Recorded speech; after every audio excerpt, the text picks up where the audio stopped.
In an ever-changing world, Off Hollywood Media presents a voice of truth and inspiration, resonating a vibration of love and understanding, illuminating new paths for new directions, as we, as one, strive for higher and higher levels of consciousness, always remembering life changes.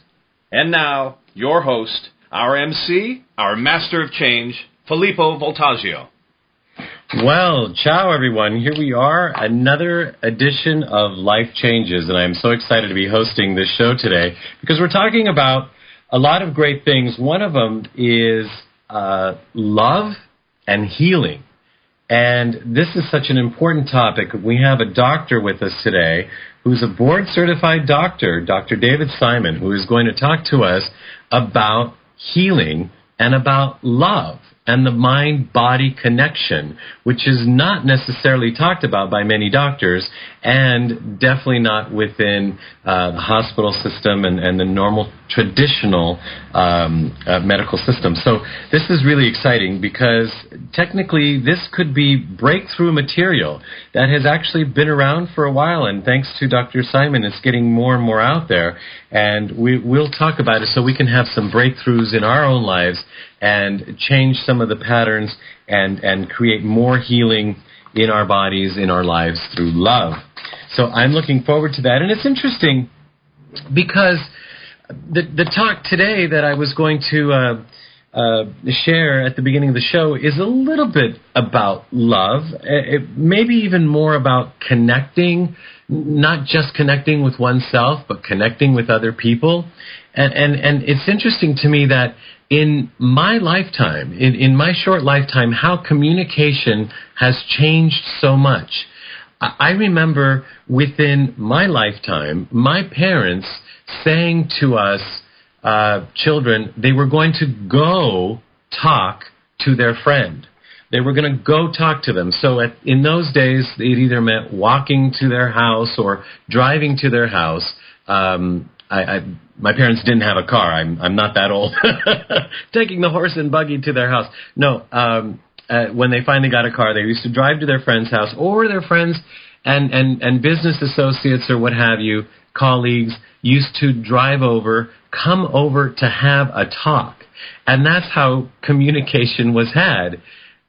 Talking face-to-face, looking into each other's eyes, seeing the hand motions and the facial expressions and all of that going on. And then I remember my family got a phone. Now, phones were around. My family just didn't have one. My parents had just come from Italy, and so they didn't have a lot of money. And they also weren't sure about all of these quote-unquote modern things.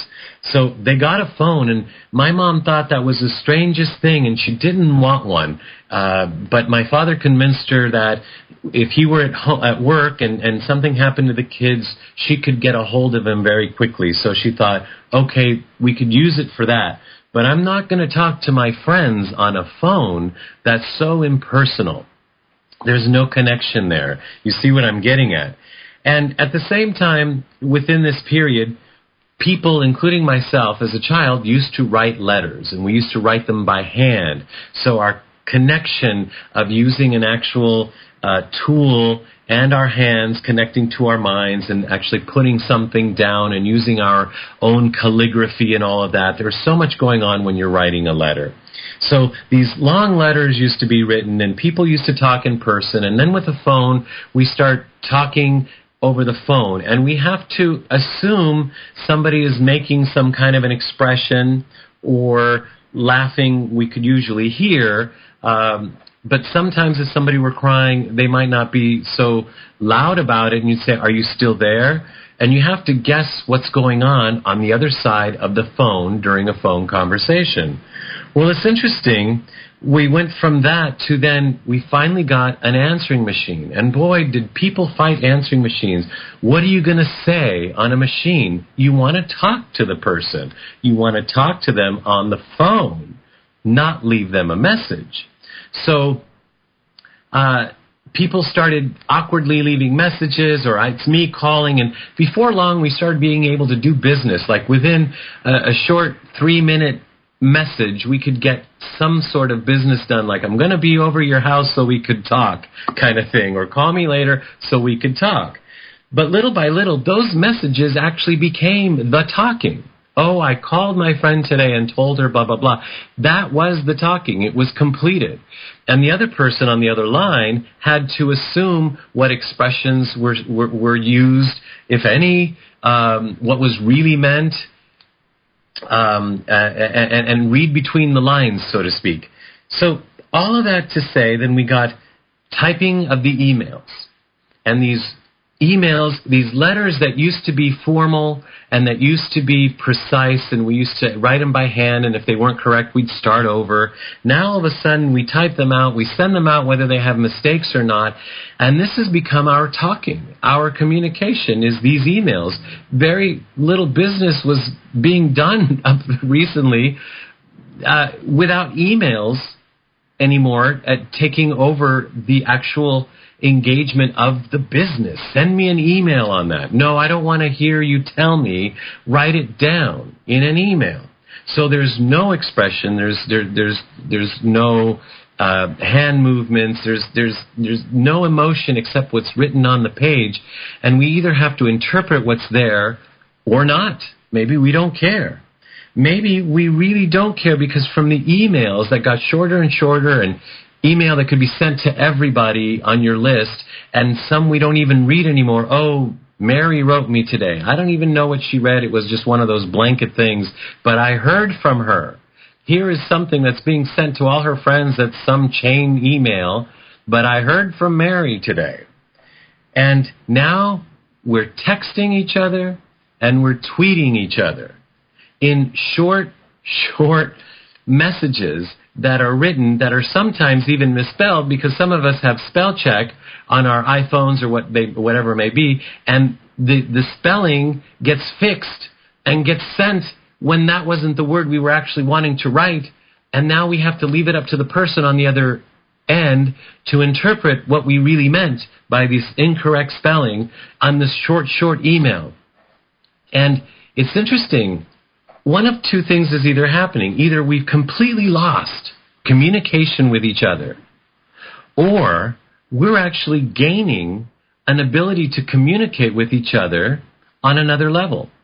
Because how could you interpret from something written on Facebook that's 4 lines, or a smiley face or a sad face, that Joe's not feeling well today, or Stephen's in a bad mood, or Alice is happy, in just a few words or lines? Sure, sometimes we make a mistake, but sometimes we're right on. And I'm thinking, I'm on this fence about this. I like the communication in person. As a matter of fact, as I'm speaking with you all, I'm using my hands so much, I can't wait till we're on TV so you can see this happening. There I go again. Till we're on TV. Not till we're face-to-face. Till we're on TV. More impersonal than face-to-face. But on the other hand, I'm noticing that I'm having to guess what my friends are really wanting to say. And 9 times out of the 10, I think we're right. And sometimes disputes do happen, and that's sad, because of a mixed up letter in a text, or a text that couldn't go long enough to explain what one was really trying to say. So I won't give a conclusion as to which I think is better, as to whether we are actually in starting to read each other's minds, or whether we have just chosen not to really communicate and sending a text is enough. That's probably conversation for another time. But I wanted to put that out there. I wanted to get that started. And now I want to remind everybody that you're listening to Life Changes, and this is Filippo Voltaggio, your host for this evening, and my pleasure to bring on our guest for this evening, Dr. David Simon. Now, Dr. David Simon is an MD and is a world-renowned authority in the field of mind-body medicine. As a practicing physician, this is where it gets really interesting. An innovative researcher and an insightful teacher, David continues to expand his vision for an effective and compassionate healthcare system. integrating ancient wisdom, healing traditions with modern scientific principles, David has forged a model of health that integrates the multiple dimensions of a human being: environmental, physical, emotional, psychological, and spiritual. As a board-certified neurologist and expert in Ayurvedic medicine and other traditional healing arts, he brings a unique perspective to the relationship between mind, emotions, and health. And he is the author of Free to Love, Free to Heal. Heal your body by healing your emotions. Thank you, Dr. David Simon, for being on our show. My pleasure to be here with you. So you heard about this disconnect that is happening in communications. Do you think this has anything to do with our body being ill? I actually think that the technology is part of the healing process. Wow. You know, one of the first studies I read when I was an anthropology student was called Voodoo Death. It was written by this guy, Walter Cannon, and he described the first account, really, of the fight-or-flight response, where in certain pre-civilized societies, if somebody broke a law or broke a taboo, the shaman, the witch doctor, would come out and point a stick at that person, and they were basically declared persona non grata, so that family members, friends, other members of the community would stop recognizing this person's existence. And he tracked these people and found that most of them would die within a week or two of cardiovascular collapse, that the sense of being completely cut off from social interaction, from family, friends, and community was so stressful that their blood pressure plummeted, that they got dehydrated, that they literally died of fright, of alienation, of separation. Wow. And I think that at some deep level, the essence of healing is that return of connection. And so since, we are tending to be in these nuclear silos more and more, people in small families or living by themselves or in little cubbyholes in their place of work, I actually think that this desire to just touch somebody and to hear them say, I heard you, is part of this deep underlying desire for the fragmented whole to come back together as unity. That is fascinating. I like that. And so how does that affect the body? Now you're saying because somebody felt alienated, did they cause themselves to get sick, or the body? What happens?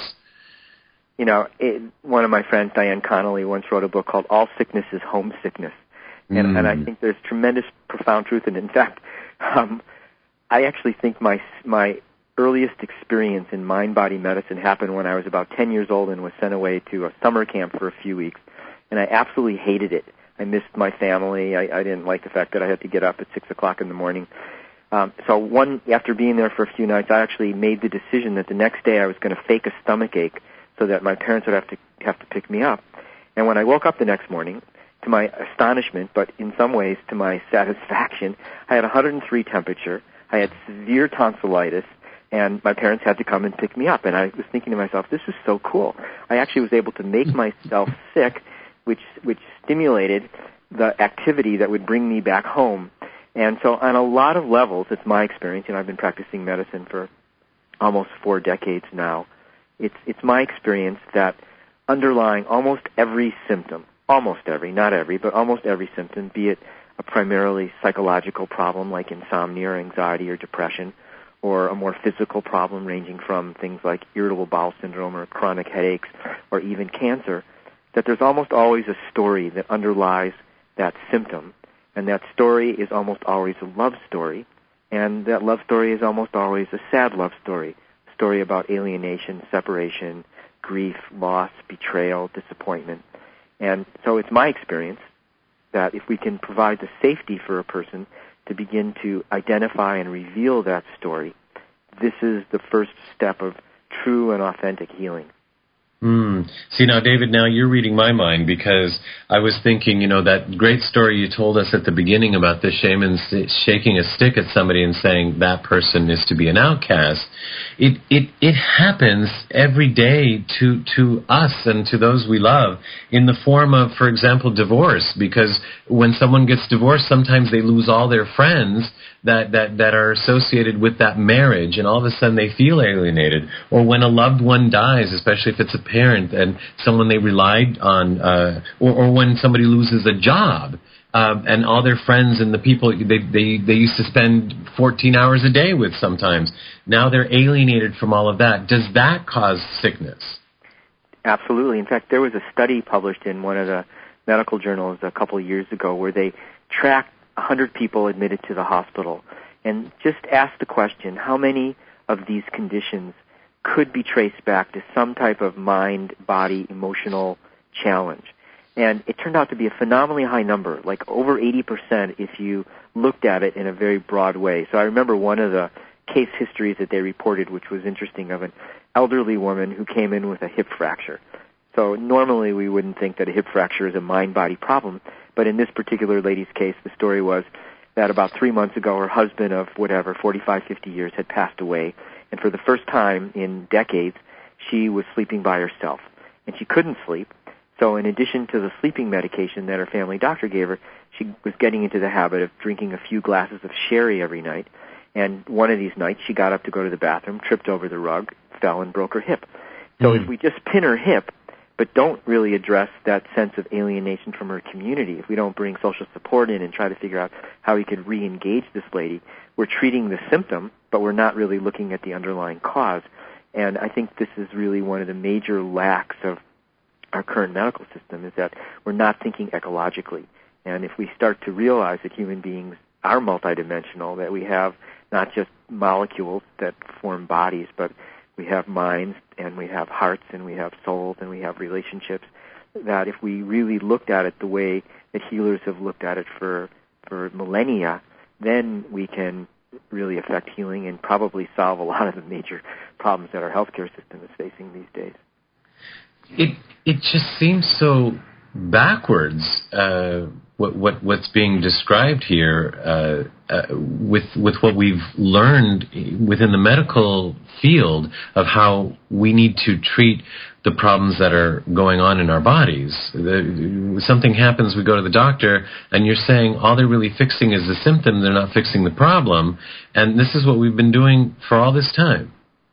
And sometimes fixing the symptom is still amazingly beneficial. When we discovered penicillin in the early 1900s, for a brief while we had this idea that there was a pill for every problem. There was a silver bullet.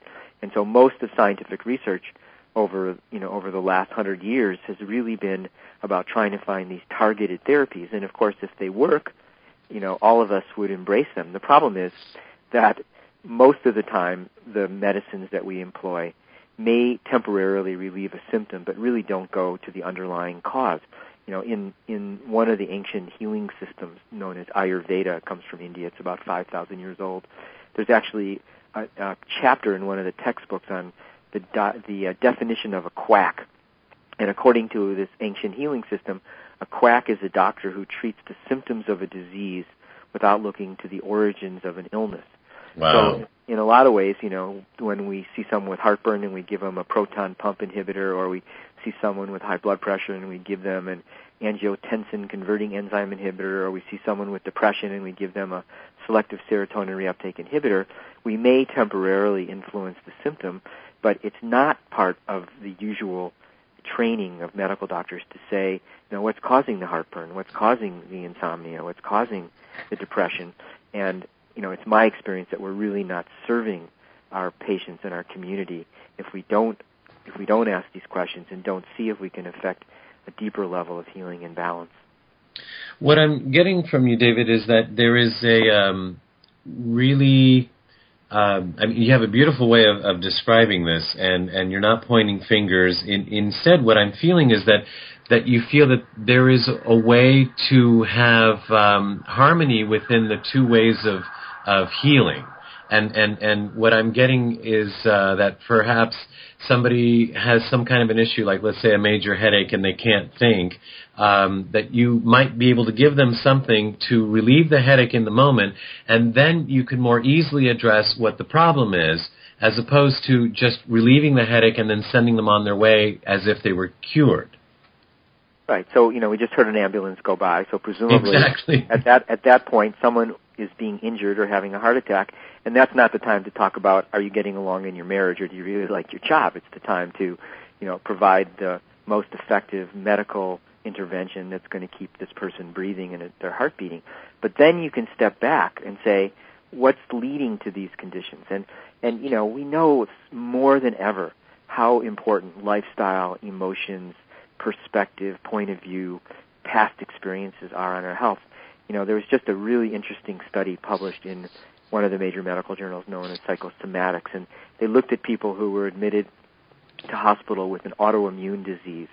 So I think most listeners know that an autoimmune disease is a disease where the immune system becomes confused, and instead of the immune cells doing their job of fighting off infection or fighting cancer, they turn against our own body, and they create havoc. They're the basis of diseases like rheumatoid arthritis, which affects the joints, or multiple sclerosis, which affects the brain, or ulcerative colitis, which affects the digestive system.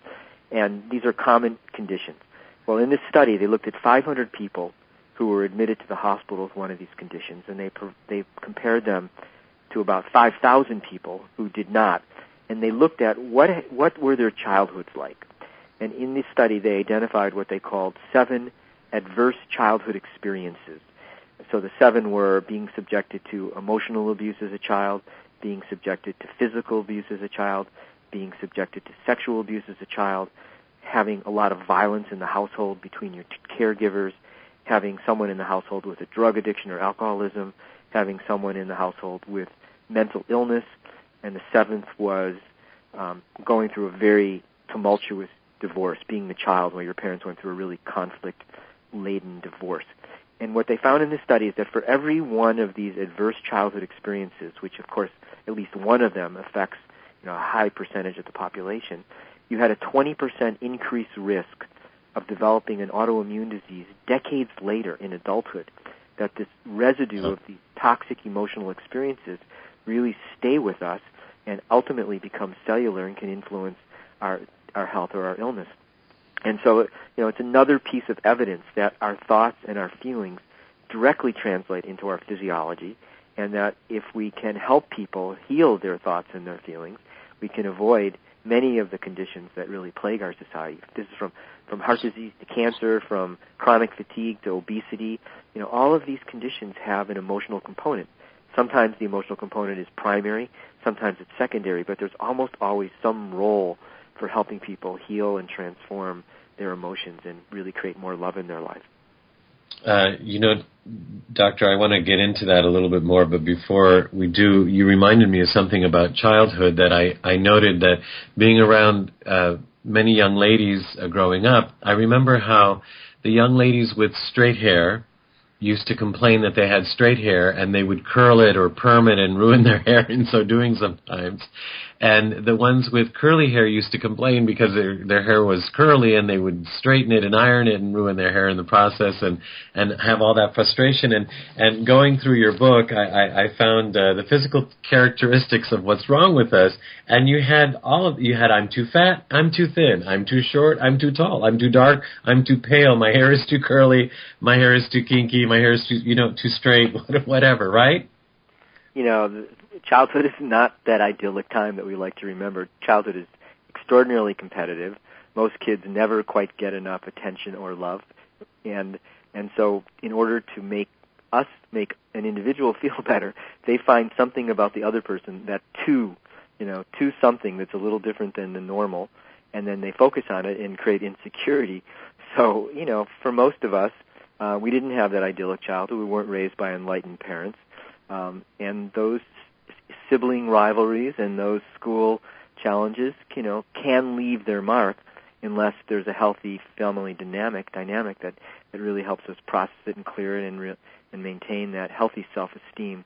But, it's not that easy being human. Actually, yes. You somewhere in your book, I think it's towards the beginning, you said something about being human. Well, what was it that you said that just struck me? Growing up human. Yes. What is that? What do you mean growing up human? Is that what you're talking about? It's not easy? Yeah, well, I mean, part of the reason it's not easy is that most of us were raised by children. You know, it's fairly recently that women were waiting even until their 30s to have kids. You know, most of us our moms were having us by the time they were in their late teens or early 20s. And, you know, emotionally, there's not enough development there. It's funny, actually, I have some young daughters at home, and recently a girl in my 12-year-old's class, in her 6th grade class, got her period. She's the first girl to get her period. She's only 11. And I was kind of startled, thinking that this 11-year-old girl is now physiologically, biologically capable of having a baby. But clearly, emotionally, you know, she's decades away from that. And so the problem is most of us were raised by amateurs. Most of us were not consciously taught about how to identify and communicate our core needs. Most of us learned a kind of rules of engagement that were at least partially, if not totally, dysfunctional. And therefore, you know, it took a lot of us a while to figure it out, but the residue of that, depending upon how painful that was, can have an effect not only on our psychological but on our physical health. Wow. And that's all of what you're saying here, and we're not addressing that under normal circumstances. So how do we address that? Say somebody comes, well, does somebody come to you, or are you suggesting, what do we do? We're not feeling well. What's the first thing we do? The first thing we do is we ask our bodies. You know, when our bodies are generating a symptom, be it heartburn or headache or a lump in the breast, you know, the first thing we can ask is, what are you trying to tell me? And in my experience, bodies are like children. They're not terribly sophisticated, but they have clear-cut needs. You know, if you have a child and it wants your attention and you're too busy working on the computer, the child will come back several times and eventually will stop asking for your attention, but then you'll realize that the kid has taken all the dishes out of the cabinet or taken all the medicine out of the cabinet. And the body is like that. The body will generate symptoms in an effort to get some needs met. And if we ignore those symptoms, the body will often escalate until it's literally throwing a tantrum and demands us to listen to what's going on. So, you know, a first step for everyone, particularly someone who's struggling with some kind of chronic health challenge, is to close their eyes, sit quietly, quiet down their mind, and simply scan your body and see where in your body are you carrying some tension, some strain, some stress, some pain, and just have a conversation. What are you trying to tell me?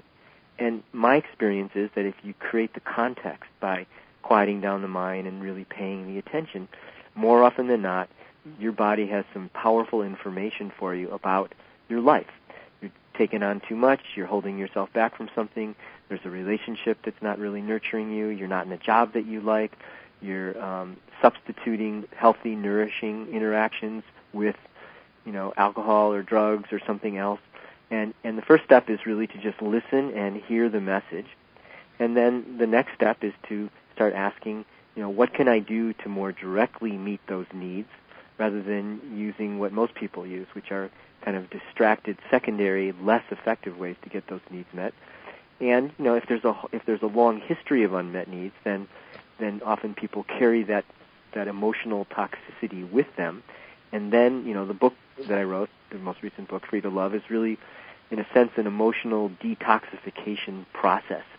You know, again, studied this system Ayurveda for decades now, and Ayurveda has some interesting concepts which I think can serve as metaphors for these emotional issues. One of the most important principles in Ayurveda is this concept known as Agni, which in its most direct translation means fire. Agni means fire. We can remember it because it's the origins of the word ignite or ignition. And the principle says that we have this inner fire which basically is designed to cook our experiences. And if the Agni is burning brightly, if the inner digestive fire is burning brightly, then we're able to extract the components of our experiences which are nourishing, and eliminate those which are toxic. But if the experience overwhelms the digestive fire, then we're left with the residue of that experience, and that residue, that toxic residue, begins to interfere with our psychological or physical health. So, on a purely physical level, if someone's been eating too much saturated fat or cholesterol in their diet, their body may not be able to fully metabolize that, and that saturated fat gets deposited into their blood vessels, and over time it can lead to a heart attack or stroke. So that's an example of physical toxicity.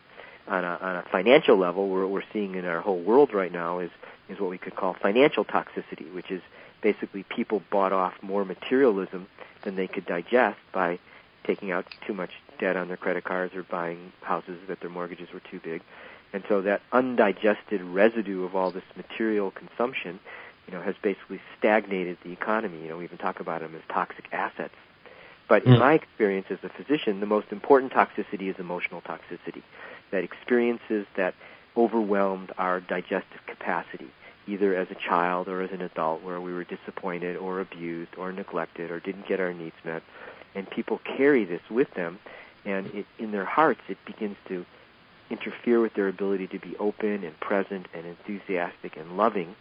And over time, it can make us not only psychologically unwell, but really physically sick. Wow. I'd like to remind everybody that we're listening to Dr. David Simon, and that you all are listening to Life Changes, and I'm your host, Filippo Voltaggio. And you can learn more about Dr. David Simon, obviously, in his book, and learn about what he's sharing with us today. The book is Free to Love, Free to Heal. Heal your body by healing your emotions. And you can find out about that at our website at lifechanges.ws, or directly at his website for the Chopra Center, chopra.com, which is chopra.com. And Doctor, you started this whole conversation about what we need to do with listen to our body was your answer. Now, at the Chopra Center, I imagine this is something that you help patients do, but you, I'm sure, know that most of us are not raised to listen to our bodies. So what does actually listening to our bodies mean? Do we actually hear a voice? And I ask this question, too, because when I started listening, I used to think that the answers that were coming were just things that I wanted to hear or things that I was forcing upon my mind, but it actually was my body. So elaborate on that, please. Well, first of all, what you said about we weren't taught that is so true. I mean, it goes back so early that you're going to first grade, and you have to be in class at 7:30, and you're definitely not hungry, but right. You're taught you have to eat breakfast because your mom knows that when you do get hungry at 9 o'clock, she's not going to be there. So immediately you're taught, don't listen to your body. Then you're taught, most of us were taught we have to finish everything on our plate because children are starving somewhere else. Right. And we're taught to disregard those signals of comfort or discomfort, satiety or hunger. And so, the whole messages that we get so early on, which are really designed to condition us to function in society, are often, opposed to our nature. So, as anyone who's responsible for raising kids should, be aware of this and encourage as much as possible children to at least start listening to what their bodies are telling them. But, the body is pretty simple. It either generates signals of comfort or discomfort. Those are the core feelings that the body generates. One of my favorite novelists is Tom Robbins, who in one of his novels wrote, "There's really only two mantras in life. There's yum and there's yuck." And those are really the mantras of the body. And so, when you quiet down, you listen to your body is saying, "Hey, I'm happy, I'm healthy, I have a lot of vitality, I'm sleeping soundly, my digestion is good, I'm eliminating, I have a lot of enthusiasm for my life." That's pretty good evidence that you're making good choices. If, on the other hand, your body is saying, "Hey, I'm having trouble sleeping, or I'm waking up repeatedly throughout the night, I'm eating out of stress rather than out of hunger, I've got digestive disturbances, I'm having trouble eliminating, my vitality is low, I've got pain here or there," then that's your body telling you that either there's something that you're carrying with you from your past that's no longer serving you, or there's something that you're holding yourself back from that will be nurturing to you. Now, that means we have to be courageous, because society doesn't necessarily want us to take time for ourselves. Society wants us to function and meet our obligations, be they family or work obligations. But if we don't take the time to ask ourselves those core questions, am I carrying with me something from the past that's not serving me in this present moment? Or is there something that I'm really longing for that I've been feeling unworthy of? Then we can start to make those changes. And it doesn't have to be necessarily leaping, off of a building. It doesn't mean if you're in a job that you're not feeling nurtured in that you suddenly have to quit your job and become a musician. But it may mean you start defining an hour a couple times a week to play music. It doesn't mean if you're in a relationship that's not so nurturing that you suddenly leave your spouse and your children. It means either you start having the conversations about what your needs are and how you might be able to get them met, or you at least start trying to find other ways to nurture those needs so that your body will respond. You're looking for your body to respond to changes in behavior through the generation of more comfortable sensations. And if you're really dealing with a condition, with an illness, then it's your body escalating its demands. And it's really important whether or not your doctor is asking these questions or not, for you to ask those questions. And certainly at the Chopra Center, we give people the space, the time, the attention, and the safety to really start asking those questions. And the interesting thing is that the answers are quite similar. It almost doesn't matter what your body is complaining about. Almost in everyone, the issues are around love. There's some relationship that's not totally nurturing. It's around work. I'm in a job that I feel stuck and I need to do it because I have to pay the mortgage, but I'm really miserable. It's around passion. There's something that I want to do or I sense I should be doing, but I'm not giving myself permission. It's around creativity. And so, we teach people the skill set to start taking those steps that allow people to get more love, to have more passion, to make better choices that are going to allow them to express their creativity. And again, it doesn't have to be all or nothing, just incremental permission to be happier. I think I start off the book by asking, by talking about, I ask almost every patient who's struggling, do you deserve to be happy? And it's amazing how many people aren't really sure that they deserve to live their life in the direction of happiness because they haven't been told that. But if you start to follow your bliss, as Joseph Campbell, the mythologist, told us, then the body responds and the mind responds. In fact, I was just recently, I'll take 1 second, I was recently meeting with this terrific Jungian psychologist named Robert Johnson. He's the last remaining Jungian therapist who studied with Carl Jung. He's written these terrific books like We, He, She, Ecstasy. He's in his late 80s now. And he said, when I was telling him about this book, Free to Love, he said, Dr. Jung would like this book because Dr. Jung would say, your dream is your prescription, which is an amazingly profound statement. You look inside and say, hey, what's my dream? What's my dream about my life? And if you're not following your dream, your body's going to get sick. And if you say, what is my dream, and you start following your dream, then that's your prescription. Wow. Well, it's interesting talking about your permission and talking about love. One of the biggest things that I really liked about your book is a particular exercise and the love of self that is so important.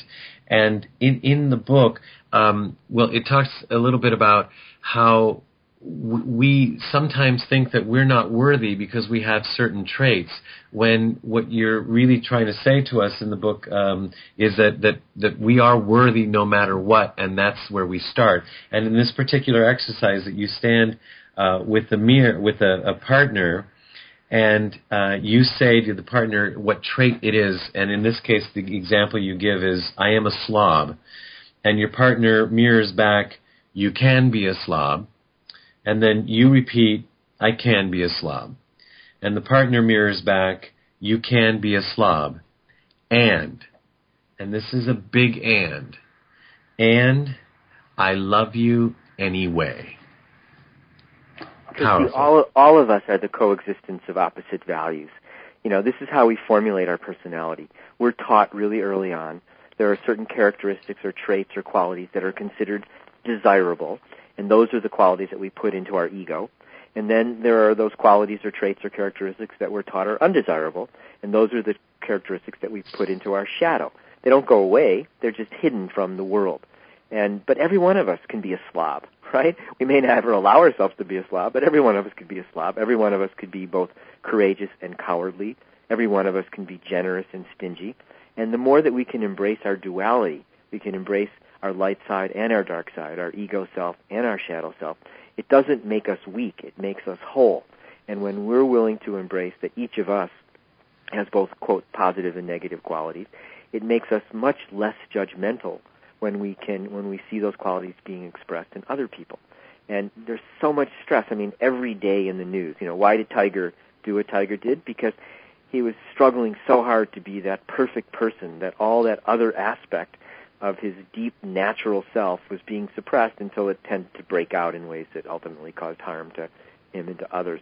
But, every one of us is the coexistence of these opposite values. Every one of us is this agglutination of ambiguities or this conglomeration of contradictions. And the more that we can embrace our duality, the more freedom we have in our own life and the more accepting we are of everybody else's duality. So, we do that exercise in our courses, and at first people are, quite embarrassed to acknowledge it, but when they realize that everybody else has those same qualities that they've been hiding from the world, it just lets us be easier. We don't waste so much time and energy locking up these so-called negative traits in these prisons and the prisoners keep rattling the cages, sabotaging our best efforts, making us miserable. And, it's interesting because it's very cultural as well. If you're raised in a family where everyone in your family is a construction worker, if you announce, hey, I want to be a musician, I want to play the piano, that quality may be disparaged. And so you would decide that your creative musical side is a negative quality and you'd lock it up in your shadow. Whereas if you're in another family where, the arts and music are prized and you said, hey, what I really want to do is, work on become an auto mechanic, then that quality may be disparaged. So we have to give up the idea that there are absolutes, rights, and wrongs here and recognize that life is complicated. And the more we're willing to embrace our own complexities, the more freedom we have and the easier it is to accept the complexities of everyone else. And I wonder if some of this is by design, because as I shared in the beginning of the show, my parents came from Italy, and I remember them telling us so many beautiful things about Italy, but they couldn't work there, the job wasn't there for them, whatever, and so my dad came here, and so we grew up hearing about beautiful Italy, and all of us couldn't wait to go to Italy, and we talked about moving there. My dad would say, no, you're not. I came all the way over here so you could have a good life. You're not going to go there. And it goes back to the young ladies who had straight hair versus the ones who had curly hair. And still, it's either the grass is always greener or whatever it is. We're doing this to ourselves, and it's causing illness, right? I think that when God told Adam and Eve to not bite into the fruit of the tree of the knowledge of good and evil, what he was really saying is, if you get too engaged in this idea of duality, that there's a right and a wrong, a good and evil, then you leave the garden. And Freud once said that neurosis is the inability to tolerate ambivalence. So we're all neurotic because ambivalence is not something that we were taught is acceptable. You're either good or you're bad, you're right or you're wrong. But the truth is that health requires us to tolerate ambiguity and tolerate ambivalence. And when we can go from the conflict of contradiction to the kind of peace of paradox, when we can accept that this is true and its opposite also has truth, then we free up all that energy that is available for creativity, for healing, for transformation, for love, for enthusiasm of life. Dr. Simon, I know you have some great stories of healing, and this is such out of our norm, unfortunately, and I hope by what you're all doing at the Chopra Center, and of course I know a lot of people that are doing similar work in your book and what you're sharing with us today, that this can become the norm. And I think it would be great if you could leave us with a story of emotional healing, one maybe that has impacted you, but that will certainly impact our audience and help us see what you're trying to relate to us here.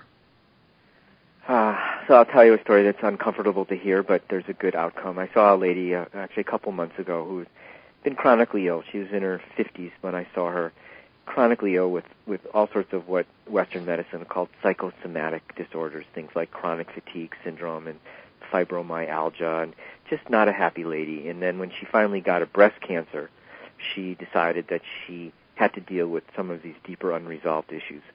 So she came to the Chopra Center, and I spent several sessions with her trying to understand what her story was. And her story was terrible. Really I hear a lot of sad stories, but this was one of the sadder stories, that her father, who was a Vietnam vet, came back and almost immediately began to sexually abuse her, starting at the age of 6, going through the age of 11. That was terrible enough. But what was really terrible is that at the age of 11, he took her to his auto repair shop. And while she was there, 2 robbers came into the shop and demanded the combination to the safe. And the father wouldn't give the combination, so they took this little girl, put her on the ground, put a gun to her head, and said, if you don't tell us the combination, we're going to blow her brains out. And the father, who was sexually abusing this daughter, said, go ahead, blow her brains out, I don't care. They didn't. They didn't, but you can't even, who could imagine what that would have done to this woman's self-esteem. And so that translates, you can see how that would translate into just so much distress and illness and ultimately even suppression of her immune system. Wow. But through the process that we worked through, through some pretty intense work, she actually learned something. She learned, having called back to her mother, who she had been estranged from for years because she was almost more angry at her mother for not protecting her than her father, that it turns out her father had a brain injury in Vietnam, and that after his brain injury, his whole personality had changed, and that was probably why all of his boundaries got so distorted and he got to be such a miserable being. But through this process of understanding, telling the story, having it received without judgment, helping her realize that it wasn't her fault, that she was a beautiful, lovable, worthy being, and doing some strong, powerful rituals of release, she will now tell us that she feels more emotionally liberated than she's ever had. She's fortunately gotten through the breast cancer because it was a fairly localized lesion. But more importantly for her, many of these chronic complaints that she's suffered with for decades have now evaporated. And she's really looking at the next stage of her life as almost a rebirthing. So that's an extreme story, but not that uncommon. And I know, and the sad news, of course, is this poor lady had been to a dozen or more different types of doctors trying to treat the symptom without anyone really creating the safety where she could explore this deeper, very toxic, emotionally based childhood. Wow, what a story. Dr. Simon, I have not had the pleasure of meeting you. I know you know that, actually. That's not what I was going to say. But I have met people that know you, and they have said, actually friends of mine have said that you are the heart and the soul of the Chopra Center. And in talking to you tonight, I could see why that can be the case, because you feel this stuff. I could tell how you believe in this, obviously, and you know it to be true, and you care. And it's coming through in what you're sharing with us. It comes through in your book. And I thank you for being on path and doing what you're doing. Well, thank you, and thank you for having me on your show. And, I just think that there is an opportunity for our whole society to bring this conversation into more conscious awareness. And it will be good for us. It'll be good for our children. It'll be good for our planet. The more that we recognize our common unity, then the differences that separate us and create conflict will be less important. Going back to what we started at the beginning, I think that all this technology is just this call to come back together. And in my worldview, love is that impulse to reconnect from our separateness to our essential unity. And I think this conversation is part of that journey. And you gave an interesting twist to my whole introduction, which I really appreciated, because I do see that side of it, and I have to agree with you there as well, of people communicating and coming together in community. This has been wonderful, not only for me, but I'm sure for all of our guests, audience listening. We're going to have this up on our website, and I hope that many people get to listen to it and get the book, Free to Love, Free to Heal. Heal your body by healing your emotions. We've had Dr. David Simon on the air here with his book, and he is with the Chopra Center. So to learn more about him, you can go to our website at lifechanges.ws, and also at his website, chopra.com, that's CHOPRA.com, and you can also get the book there as well. Dr. David Simon, thank you once again, and I hope to meet you in person soon. Great. Thanks again to you. My pleasure. Wow. That says so much to us, that we can heal through love, which changes everything, changes the way we look at medicine, the way we look at our hospital systems, and all of that. And I appreciate Dr. Simon for being on with us today.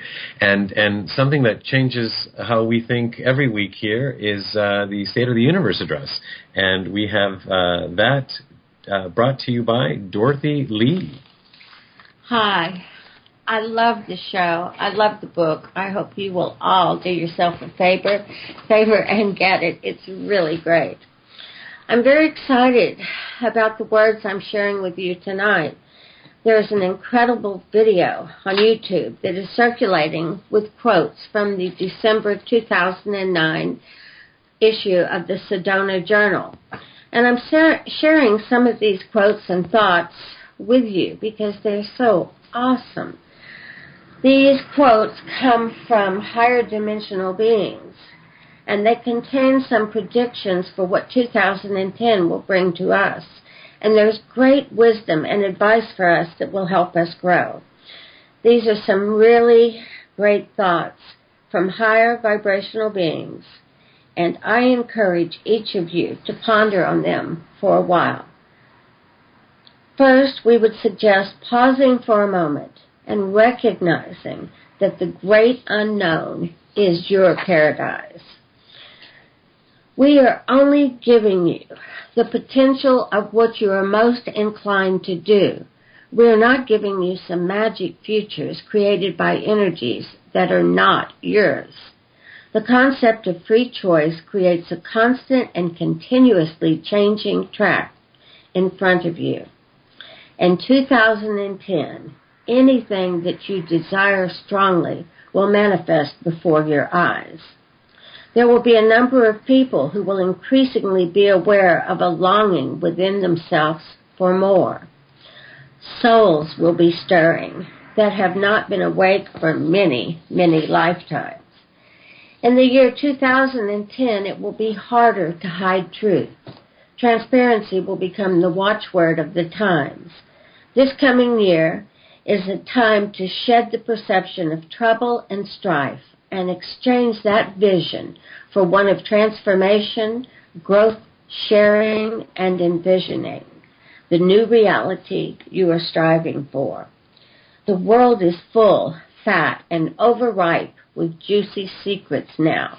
These will seep, pop, and explode onto the world stage this year. 2010 will be the year that conspiracy theorists will say, "I told you so." Much will come to the forefront that was hidden in the past, including such areas as UFOs, psychic phenomena, healing miracles, and government cover-ups. Universal truths about energy and the interconnectedness of all life will emerge into the mainstream with increasing speed. There will be a growing sense of awareness across the planet that many things aren't really as they have appeared to be for a long time. For many of you, this will be the year when you get it. The demystifying of life on the ground scale, it is occurring now, is unprecedented. The new worldview is being created from the inside out instead of the outside in. Human beings will move from instinctual survival to conscious creation. What happens between now and 2012 will be the foundation for the next 10 years. And what transpires within the next 10 years will be the foundation for the next 100 years and more. Be prepared for the announcement of cures for devastating diseases. Be prepared for some amazing technologies that will support the restoration of the dirtied waterways. Evolutionary medical processes found through stem cell technology will bring the masses to absolute gaping awe. People will be able to live uncompromisingly with strong bones well into their 90s after this year's discoveries. Researchers will begin studying human emotions more thoroughly and will see how humans play a vital role in the creation of sickness. And the scientific communities will slowly start accepting this. In the year 2010, you're going to have a young people's crusade because of the Internet. Technology developed by hackers will permit people of all races and ethnicity to communicate without the interference of governments or countries seeking to silence them. Another blessing of the Internet will be the lifting of the curtains hiding child labor. Communities will once again spring up in a way that has not been seen in a long time. You will begin to see a marked increase in the demand for wholesome, healthy, non-contaminated foods. The past that held gods who took sides is dying. A power circling perpetually throughout this year to help you achieve your dreams, success, and enlightenment is the power of visioning. So if we were to give you advice that were to hold true for the entire year, it would be to become a powerful visionary. Energy follows thought. We see even the last of you emerging from the fog soon. Do not give your precious energy to a dying past. Face the brilliance of your most wonderful creations. And last but not least, here is an important, easy thing for all of us to do. Dwell on your dreams. If you liked what you've heard tonight and would like to share these thoughts, predictions, and wisdom with your loved ones, just go to my website, energeticalchemy.com, and you will find them on the More Thoughts page, listed as Sedona Journal, December 2009. Thank you for listening, and until next week, please remember that you are the power in your world. You are the guru you have been waiting for. Please choose to become a very conscious co-creator by making truly elegant choices. And never forget that you are powerful beyond measure and that you are loved, you are lovable, and you are loved. Thank you, Dorothy Lee, for that State of the Universe address. And that's our show for today. We had Dr. David Simon on, and we thank him for being on our show. We have a guest next week, but I don't have it written down as to who that's going to be. But it's a great guess, I know, because I remember seeing who it was. And remember, you can keep the conversation going during the week by visiting us on our website or visiting us on our Facebook pages and our fan page on Facebook as well. Today's show has been made possible in part by our sponsors, Ionways Water Systems, Change Your Water, Change Your Life, and Love and Miracles. And to learn more about them, visit our sponsor page on our website. I am Filippo Voltaggio, and it has been my pleasure being of service by hosting Life Changes today. I, along with our segment hosts Dorothy Lee and our producer Mark Laisure and engineer Seth, thank you for joining us and being part of the show and being part of the change we all wish. You have been listening to Life Changes with the Master of Change, Filippo Voltaggio. Join us here every Monday night at 7 p.m. Pacific Standard Time. And visit us on the web at lifechanges.ws. Also, you can follow our community on Facebook at Life Changes. Join us here next week as we consciously embrace and explore The only constant, life changes.